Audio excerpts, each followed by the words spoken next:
Today I thought I would read you guys a book called Carmela, Full of Wishes. It's by Matt de la Peña and Christian Robinson did the illustrations. Enjoy!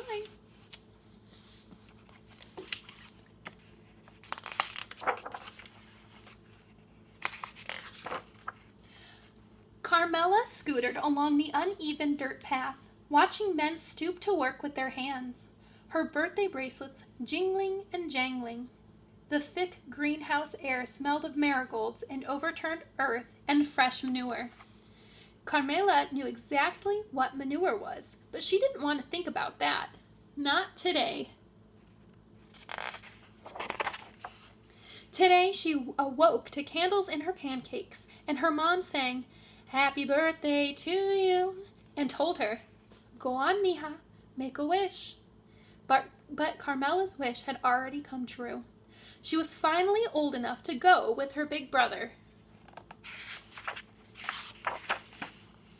Carmela followed as he cut back onto the street at Freedom Boulevard, past the crowded bus stop and fenced-off repair shop, past the old folks' home where two hunched old women waved smiles, past the huge home improvement store where her dad used to stand around weekend mornings waiting for work.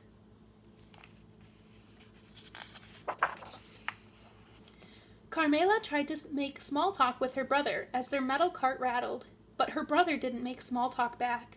He didn't want her tagging along. "Too bad," she told him with her glare.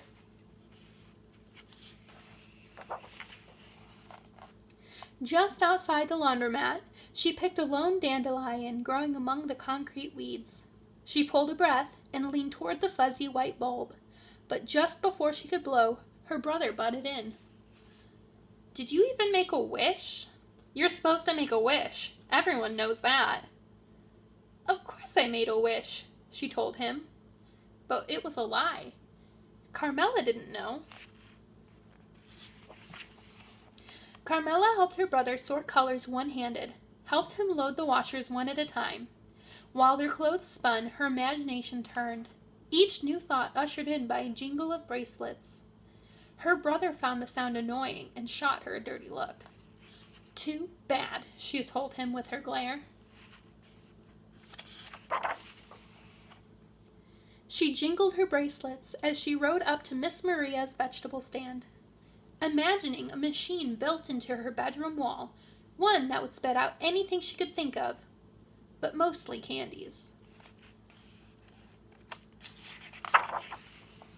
She jingled her bracelets in line at the locksmith shop, imagining her mom sleeping in one of those fancy hotel beds she spent all day making for fancy guests.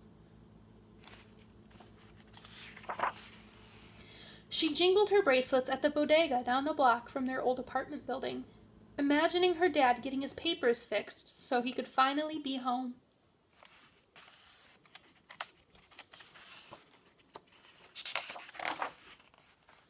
She jingled her bracelets outside the pharmacy, eyeing the shiny new bikes in the window. Her brother stopped in his tracks. "Why do you have to be so annoying?" She thrummed her bracelets at him and said, "It's a free country."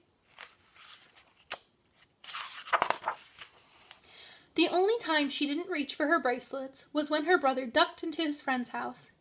Carmela slumped down on the curb, silently imagining all the things she could turn him into. The slimy pink tail of a rat, a cockroach scurrying away from the light, a wheelbarrow full of manure left in the sun. She stared down at the dandelion in her hand. It seemed so much more important now that she knew it was a place to put her wishes. What if she made the wrong choice?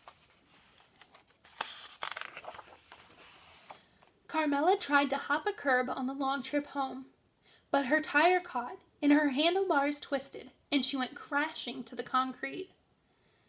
"Don't cry, don't cry, don't cry." But then she saw her dandelion crushed beside the drain. She looked up at her big brother, warm tears rolling down her cheeks. He lifted up her scooter. "You okay?" She shook her head and pointed. "My wish." He took her by the arm and led her back up the block, past the laundromat and the flea market, past the greenhouses and the smell of manure, past the overgrown park and across the train tracks. He didn't stop until they made it to an abandoned farmhouse near a cliff overlooking the sea. "Close your eyes," he said. Carmela closed them. "Now make your wish," he said. Carmela listened to the ocean's hum in the distance. She listened to the squawking birds. She listened to the wind whistling past her ears. Then she opened her eyes. She saw hundreds of tiny white spores lifting into the air, floating out toward the far-off surf. The sky was full of wishes. "Let's go," her brother said.